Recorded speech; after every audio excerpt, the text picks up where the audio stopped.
Reading books is like the only thing that's keeping me together right now, so I'm gonna keep doing that.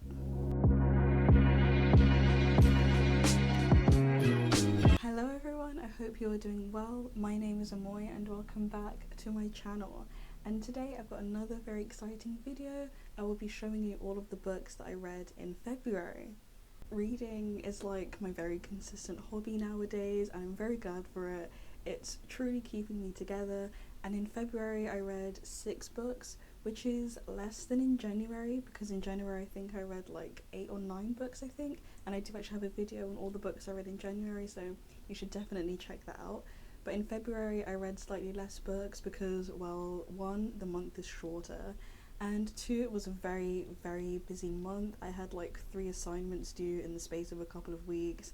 Yeah, it was all very stressful, so I had to kind of put reading for joy on the back burner a little bit and do more reading for assignments, which was not as fun, but it had to be done. Oh, kind of rhymed. Okay, I know I said I read 6 books. One of them is a bit of a technicality, but we'll get into that later. But let's just get into the main video now, because that's what you're here for. Also, very quickly before we begin, don't forget to like and subscribe. We are very nearly at 100 subscribers and that would be very exciting. Okay, so the first book I read in February, my voice just kind of broke a little bit then. The first book I read in February was Dear Juliet. I actually quite liked this book. I mean, it was alright. I think I probably gave it about like 3 or 4 stars on Goodreads.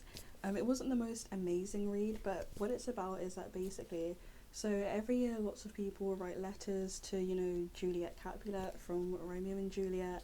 It's like they just write a letter about their love life and just mail it off to Verona. And there's a group of women called like the Juliet secretaries who actually reply to each of those letters. And these are letters that they receive from like all around the world. And this book is basically like a compilation of some of the letters that have been sent there and also some of the secretary's responses to it. When I bought this, I thought it was that every letter they would also have the response to it, but it's actually not. It's like some of the letters they also include the secretary's responses, but some of them they don't.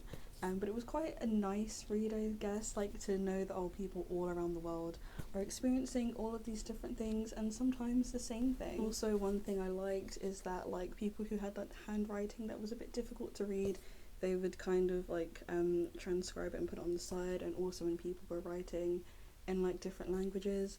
But I would say this is a read I'd recommend if you're looking for something like not very heavy, just something light-hearted, have a quick like read through. This isn't really a book you need to read all at once. It's something you can just kind of read a couple of pages of at a time and like just go back to it whenever you want. So the second book I read in February was Conversations with Friends by Sally Rooney. If you're familiar with Sally Rooney, it's going to be very unsurprising that this book was very, very good. I thoroughly enjoyed it. The plot follows these like 2 friends, oh my god, what are their names? Frances and Bobby. Oh my god, I can't read. I read this book like so long ago, but it follows these 2 friends, these 2 girls, Frances and Bobby, and they're kind of like a kind of poetry duo thing, but basically they kind of befriend this writer called Melissa, and Frances and Melissa's husband Nick. It's kind of like a bit of like a love triangle-ish kind of thing. It's, yeah, but the story's really, really good. Sally Rooney has a really good way of writing where the plot kind of develops, but it's not like, there's not like tons and tons of description because there doesn't need to be. She just has like a really lovely writing style, and it made this a very easy read. I think I read this probably in about 2 days, so yeah, I do definitely recommend. Also, I think they are making a TV adaptation of this as well later this year, so I will definitely be watching that. The third book I read in February was Atomic Habits by James Clear. This book is often seen as being one of the best self-help books, and I can definitely see why. Basically, he just kind of talks through like how to build efficient and effective habits, and each step is like really, really clear and it all makes sense. He's not really asking you to do too much. You don't have to like change your entire life around. You just have to make like small changes like here and there.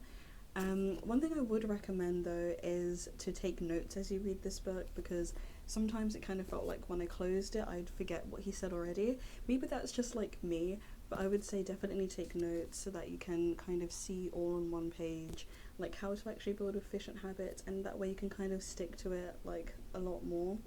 However, this book does begin with like a really traumatic story of like when he like broke his nose and like nearly died when he was in school, and at first it was like, I don't see what this has to do with, you know, the objective of this book, but it does eventually become clear at the end of that chapter. But yeah, other than that, it's really easy to understand. It doesn't, you know, he doesn't say you have to do anything that requires a lot of like spending or like changing your life around completely.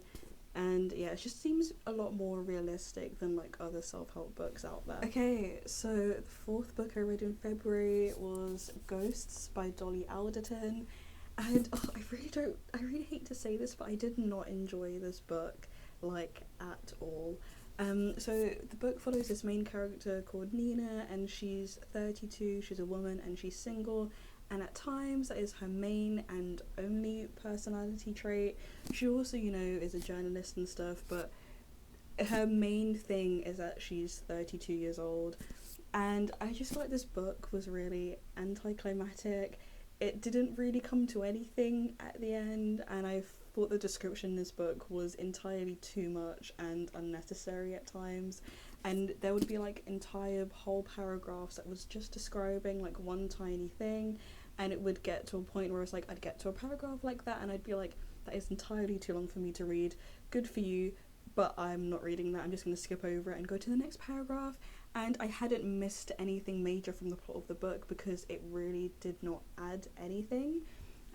So the main thing in this book is that, you know, she's like 32, she's single, she starts like dating this guy, and then he like ghosts her.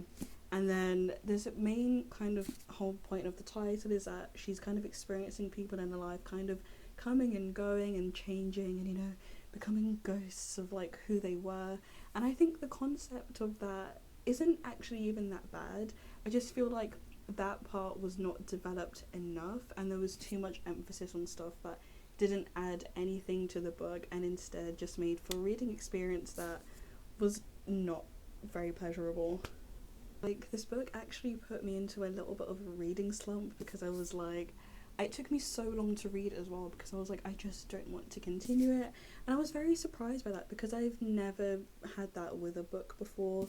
And all the reviews of this book are like absolutely glowing, like people were loving it. So I'm thinking, okay, obviously it's just me personally not enjoying the writing style and, you know, the plot of the book. Like, I don't think this is a bad book at all, but I think compared to the other books I read in February and the other books I read before in general, this book just did not, like, I usually enjoy a lot of books, but this book just, yeah, I really didn't enjoy it. And I feel really bad for saying that. Like, I'm not judging this book, I'm not calling it a terrible book. I've not written a full book like this before, so I'm not about to judge someone else's.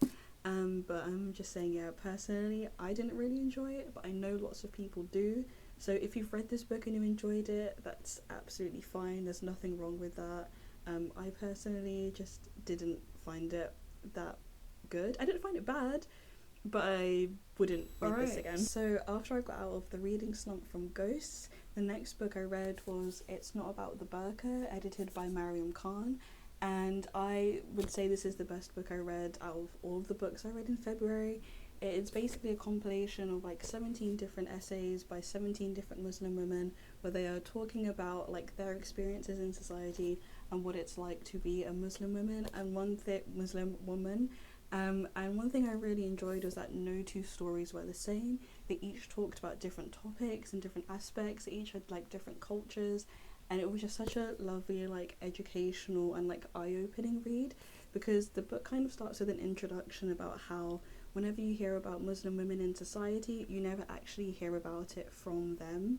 You usually hear about them from like politicians or like the media, who, you know, say not very nice things, and this book was definitely a way of like combating that, and I would really recommend. They will have like such lovely writing styles, and even though it's like 17 different essays by 17 different people, it all worked together really well. So I do really recommend this book. Alright, on to the final book now, and this one is the one that's a bit of a technicality because I started it in February, like at the end of February, but I didn't finish it until March, but like on like the first day of March. So I'm still gonna count it anyways because I did read it in February, and that was Animal Farm by George Orwell. I don't know why it took me more than a day to read this because this book is literally 90 pages and it's like such a short story. But I was also writing assignments at the same time that I was reading this book, so that's probably why I spread it out a bit. But I, quite enjoyed this book. If you don't know, it basically kind of tells the story of like communist Russia and like Stalinism through kind of, it uses like a kind of farm and like these farm animals and to kind of explain like Russian communism. And this book was written like around the same time it was all happening. But yeah, I remember watching an animation of like the plot of this book when I was doing A-level history because we were also studying communist Russia. But yeah, I thought this book was like really nice. I think it's a lot easier to understand if you actually know the history of communist Russia and the events that happened. Otherwise, this is just gonna seem like a totally like random book of like some farm animals like, going through all sorts. But yeah, I would recommend this book. Again, I would say probably read a bit on the history first. And actually, at the end of this book, there were two prefaces that were written by George Orwell himself that weren't included in the original print version of this book at the time it was written. And there's one preface that he wrote for the kind of general publication, and another preface that he wrote specifically for the Ukrainian publication of this book. And it was just like quite nice to read it, very insightful, especially because it was written at the time these events were happening.